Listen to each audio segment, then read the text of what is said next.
pada hari ini, ya, pagi ini kita akan bercermin melalui jemaat Korintus, yaitu jemaat yang dibidani kelahirannya oleh Rasul Paulus.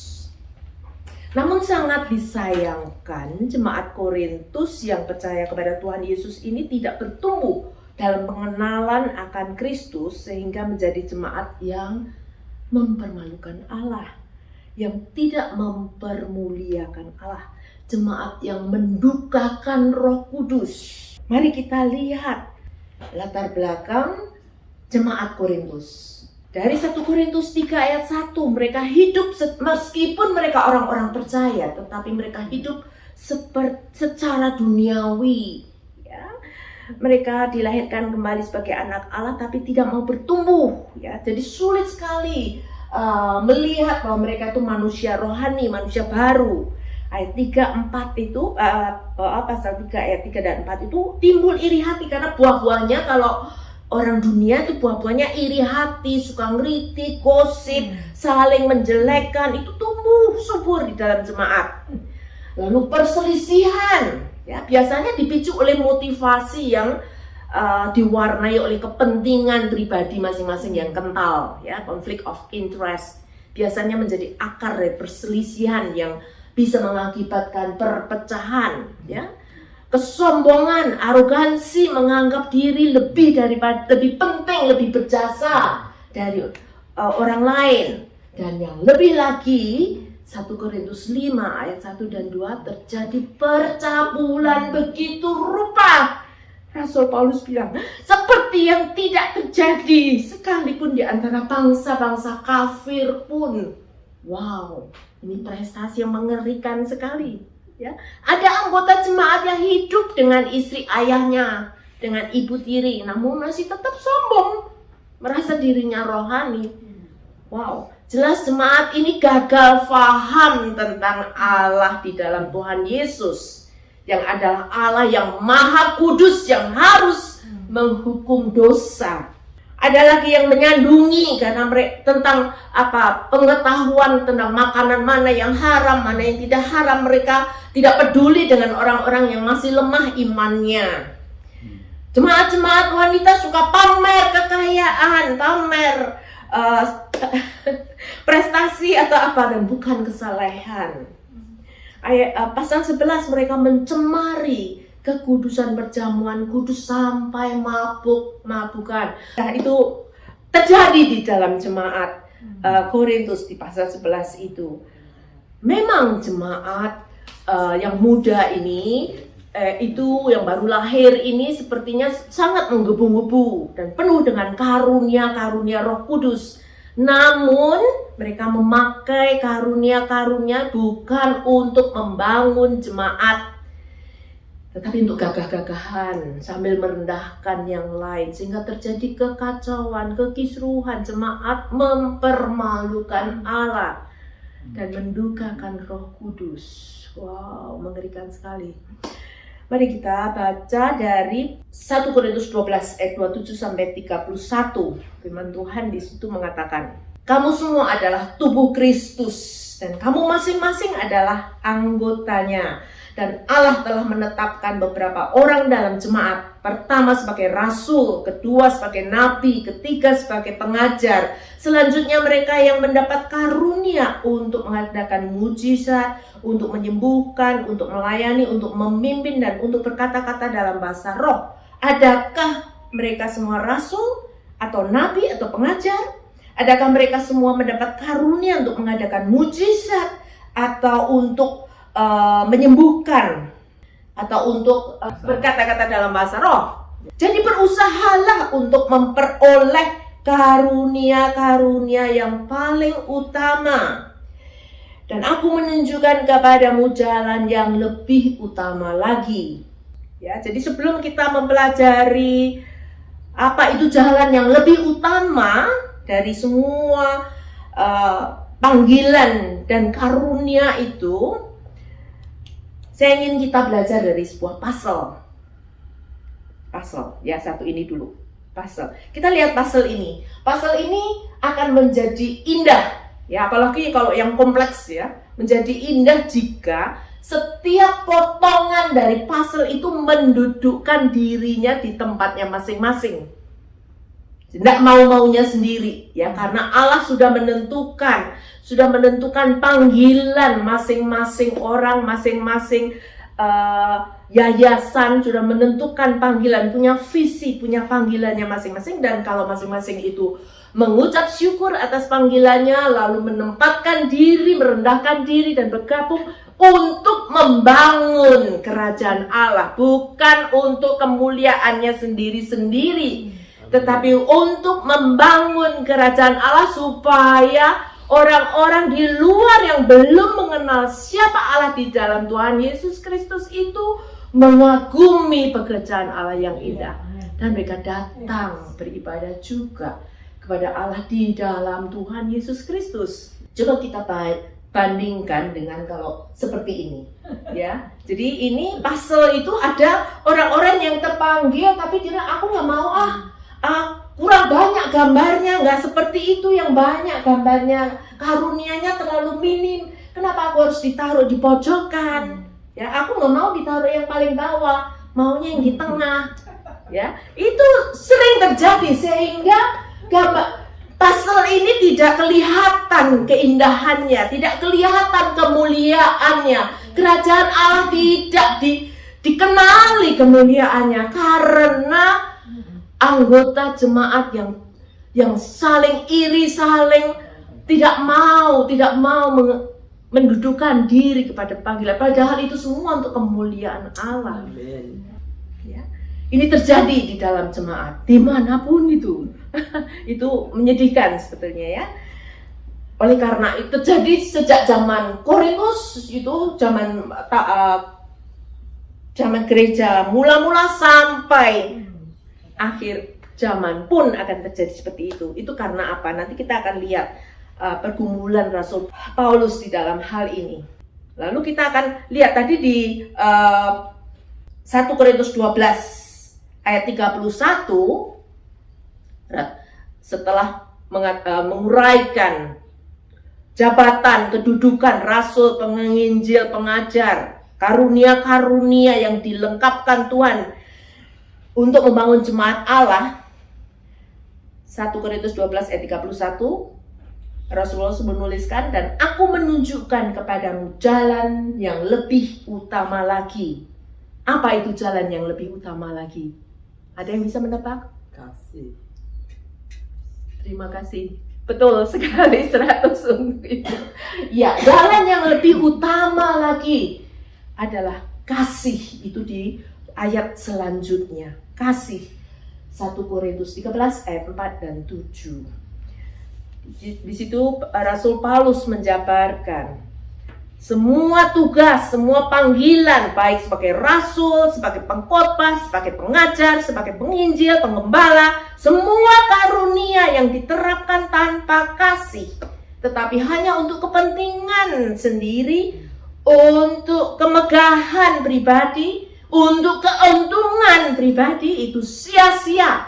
Khotbah, pengajaran yang dinyatakan tanpa kasih, dikumandangkan tanpa kasih, itu seperti gong yang berbunyi tanpa makna. Rasul Paulus mengatakan, ya, tanpa urapan Roh Kudus tidak ada kuasa untuk mentransformasi hati manusia, hati anak-anak Allah. Karunia berbicara bermacam-macam bahasa pun, bahkan karunia beriman untuk membangkitkan orang mati sekalipun, atau untuk memindahkan gunung sekalipun, tapi tanpa dilandasi oleh kasih, firman Tuhan katakan sama sekali tidak berguna. Oleh karena itu mari kita belajar bagaimana Allah mengasihi kita melalui Tuhan Yesus. Dari 1 Korintus 13 ayat 4-7. Itu sisi yang positif, satu lagi yang negatif. Kasih Allah itu sabar, selalu memberi kesempatan untuk bertobat. Tidak pernah merasa jemu, tidak pernah merasa kapok mengampuni kesalahan kita, orang-orang tebusannya. Kasih Allah itu percaya bahwa satu hari pasti bertobat. selalu mengharapkan segala sesuatu. Artinya tidak ada kata kapok, tidak ada kata never again. Ya, selalu memberi second chance. Tuhan selalu memberi second chance. Kasih Tuhan itu menutupi segala sesuatu. Kasih Tuhan Yesus. Ingat dalam Efesus 5 ayat 27, meskipun jemaat masih amburadul hidupnya, tetapi ditutupi oleh kesempurnaan pengorbanan Tuhan Yesus. Ditutupi oleh kasih dan pengampunan Tuhan Yesus. Sehingga jemaat ini tampak tidak bercacat dan cemerlang di hadapan Allah Bapa. Bukan karena kita sudah sempurna, tetapi pengorbanan dan pengampunan dosa Tuhan Yesus yang menutupi segala kelemahan kita itu sempurna. Itu luar biasa. Itulah arti kasih itu yang menutupi segala sesuatu. Bagaimana penerapannya? Melihat misalnya pasangan kita, entah istri atau suami atau anak atau saudara seiman yang masih menjengkelkan, masih mendukakan, ya, penuh dengan kelemahan. Jika kita tutup mereka dengan doa, bahkan dengan ratapan, Amen. Bahkan dengan pengampunan, itulah bentuk bahwa kasih itu adalah menutupi segala sesuatu. Itu menyalurkan, menyatakan kualitas kasih Allah. Memang tidak mudah. Ya, kasih Tuhan Yesus itu sabar, menanggung ketidaksabaran kita, meski itu membuat dia menderita. Kasih Tuhan Yesus tidak pernah iri. Dia berbahagia ketika kita berbahagia. Dia berduka cita ketika kita menderita. Dia tidak pernah menyiksa orang-orang tebusannya. Kasih itu tidak melakukan yang tidak sopan. Apa artinya? Menghakimi. Tidak menghakimi. Kasih itu, kasih itu tidak menghakimi. Betul. Kasih itu tidak memaksakan kehendak sendiri. Allah menciptakan kita dengan kehendak bebas. Bukan? Dan meskipun kehendak Allah selalu baik, selalu untuk kepentingan kita, untuk kebaikan kita, tetapi Allah tidak pernah memaksakan kehendaknya. Dia menghormati kehendak bebas kita. Dia menghormati pilihan kita meskipun dia harus menderita. Kadang-kadang melihat kekerasan hati kita karena kita salah pilih sebetulnya. Tapi kasih itu rela menderita. Itu luar biasa. Kasih itu tidak memaksakan kehendak sendiri kepada orang lain. Makanya waktu kita memberitakan Injil atau memberitakan tentang Tuhan Yesus dan kita sudah mendoakan, kan kita tahu bahwa itu untuk kebaikan dia, untuk masa depan dia sampai kekal. Tapi ketika dia bilang, aduh saya nggak tertarik atau apa, aduh kita sedih sekali ya. Tapi kita tidak bisa, tidak ya, karena kita mengasihi, paling kita menangisi dia. Kita mendoakan dia terus menerus, ya, mengusahakan membagi kasih supaya melalui ini Tuhan menjamah kekerasan hatinya. Yaitu kasih yang tidak memaksakan kehendak. Kasih itu tidak mencari keuntungan sendiri. Kasih itu melakukan sesuatu demi kebaikan orang lain atau pihak lain. Tuhan Yesus tidak pernah cari puji-pujian terhadap dirinya, meskipun dia patut dipuji. Tapi dia sebetulnya tidak haus akan puji-pujian kita ya. Cuman kita tidak tahu lagi bagaimana mengungkapkan rasa terima kasih kepada Allah ya. Karena dia datang di dunia bukan untuk mencari pujian dari manusia. Karena para malaikat di surga itu sudah memuji, menyembah Tuhan Yesus setiap saat. Dia datang untuk melayani dan menyelamatkan kita manusia. Membebaskan kita dari hukuman dosa kita.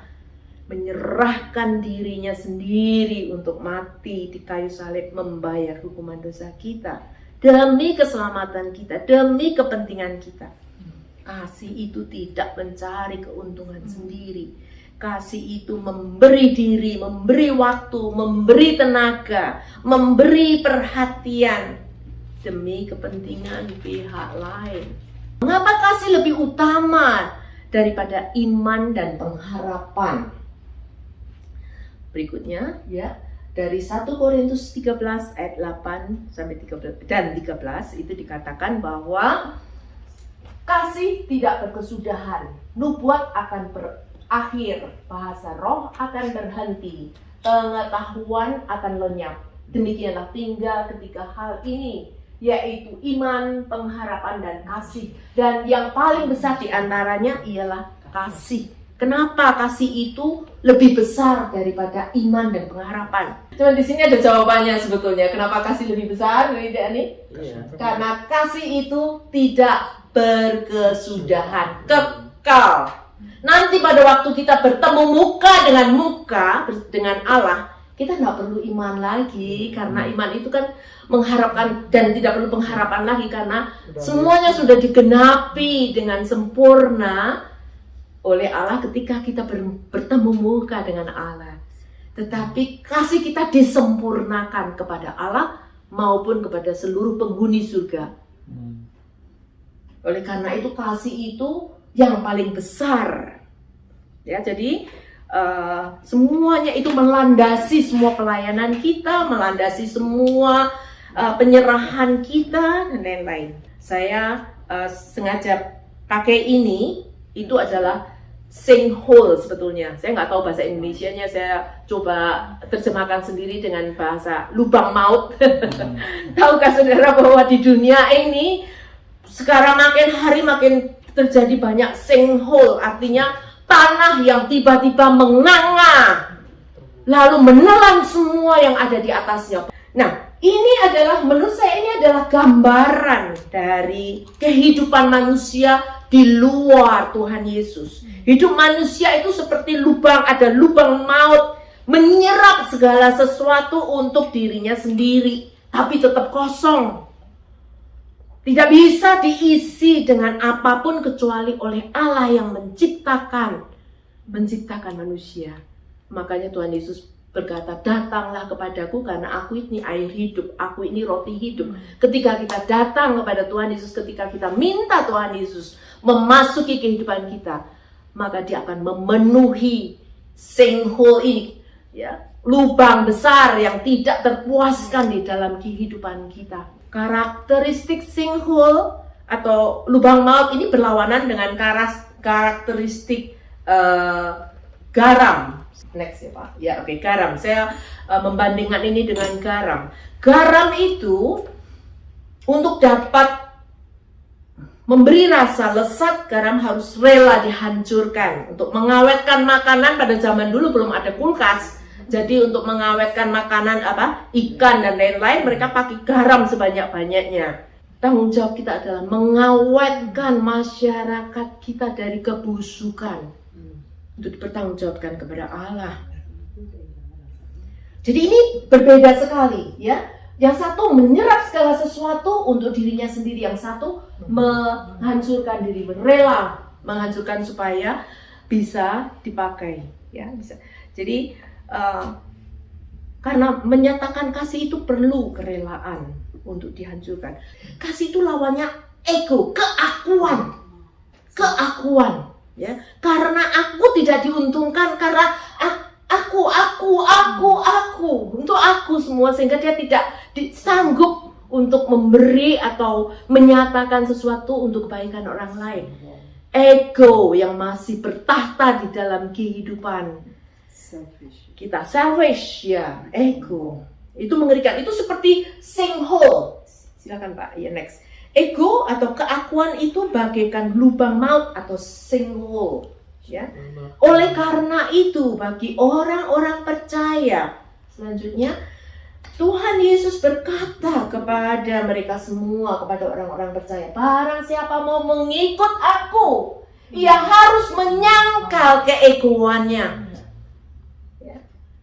Memang tidak mudah menyangkal keegoan, itu tidak mudah. Itu satu proses yang membuat kita tidak nyaman, malahan kadang-kadang menimbulkan penderitaan. Makanya itu seperti memikul salib, ya, harus menyangkal diri, memikul salib setiap hari, bukan hanya kadang-kadang kalau sempat setiap hari supaya kita bisa mengikut Tuhan Yesus. Kalau kita lihat gambar ini, wow, ini gambar bayi lucu-lucu, mengingatkan saya waktu cucu pertama saya lahir, saya diberi kesempatan untuk merawat Oliver waktu itu. 2 tahun pertama, full time. Saya baru menyadari bahwa bayi itu hidupnya seperti sinkhole. Menyerap seluruh tenaga, perhatian, emosi, waktu. Waduh, apalagi waktu mulai bisa berjalan. Wah, bukannya makin ringan, tapi makin hati-hati, makin sibuk, makin capek. Ya.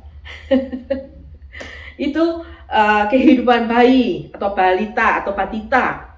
Belum bisa berbuat apa-apa, menyerap seluruh tenaga dan perhatian sang ibu. Lalu kita bisa bayangkan jika satu jemaat terdiri dari bayi-bayi rohani yang enggan untuk bertumbuh. Waduh, kehidupannya penuh dengan masalah, maunya diperhatikan, maunya didengarkan, maunya dilayani. Aduh, kasihan gembala sidangnya. Kasihan gembala sidangnya kalau jemaat terdiri dari bayi-bayi rohani. Ya, bagaimana mungkin bayi-bayi rohani bisa saling mengasihi? Mereka belum menyadari siapa mereka. Ya, mereka perlu tumbuh dulu, apalagi bisa memuridkan orang lain. Ya, oleh karena itu, selanjutnya, karena itu perintah Tuhan di dalam 2 Korintus 3:18. Ini perintah 2 Petrus, sorry. Tetapi bertumbuhlah dalam kasih karunia dan dalam pengenalan akan Tuhan dan Juru Selamat kita Yesus Kristus. Baginya kemuliaan sekarang sampai selama-lamanya. Bertumbuh itu adalah tanggung jawab kita, jemaat Allah. Kita orang-orang tebusan Allah. Bertumbuhlah supaya kita bisa mengenal Tuhan dan Juru Selamat kita. Supaya kita bisa mempermuliakan nama Allah. Supaya jemaat bisa mempermuliakan nama Allah. Ya, bukan mempermalukan. Supaya jemaat bisa melayani, bukan minta dilayani terus. Syarat pertumbuhan fisik kita perlu makanan 4 sehat 5 sempurna. Sejak kecil kita diajarkan itu ya. Perlu makanan yang sehat, bukan cuma yang enak, tapi makanan yang sehat. Demikian juga untuk pertumbuhan rohani, mutlak kita perlu firman Allah yang ada di dalam Alkitab, yang tertulis lengkap di dalam Alkitab. Firman Allah perlu dibaca, bukan cuma diambilin janji-janji yang memberkati saja. Kebanyakan begitu ya, diambil, dicomotin janji-janji seperti permen, seperti manisan, seperti apa yang kita suka saja. Makanya kita nggak akan tumbuh sehat tubuh kita kalau kita maunya yang enak-enak, yang enak di lidah gitu ya. Tapi kita perlu firman Tuhan dibaca secara keseluruhan, bukan hanya diambil yang manis-manis saja. Dibaca berulang-ulang, tidak cukup cuma sekali, berulang-ulang. Karena ini makanan rohani yang membasuh hati kita, yang menyucikan motivasi kita, yang meluruskan, menyelaraskan keinginan hati kita dengan panggilan Allah di dalam hidup kita. Perlu firman Tuhan terus-menerus. Jadi itu mutlak diperlukan supaya kita jemaat bertumbuh sebagai jemaat yang mempermuliakan Allah. Sekarang take away home. Ya, langkah dan penerapan apa yang saya ambil agar hidup saya tidak mempermalukan Allah, tetapi makin mempermuliakan Allah. Supaya firman Tuhan ini tidak lewat lalu begitu saja. Kita perlu merenungkan langkah dan penerapan apa yang saya ambil agar hidup saya tidak mempermalukan Allah, tetapi mempermuliakan Allah. Berhubungan dengan kasih selanjutnya.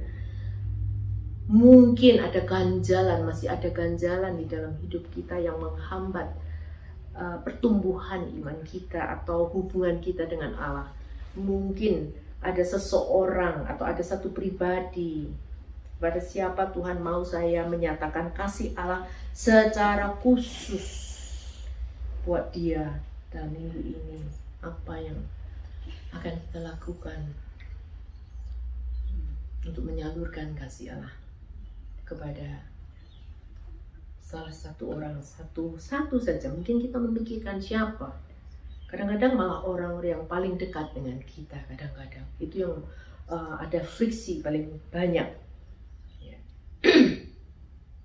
Nah itu saya serahkan kepada kita masing-masing untuk mengambil keputusan supaya firman Tuhan tidak berlalu begitu saja.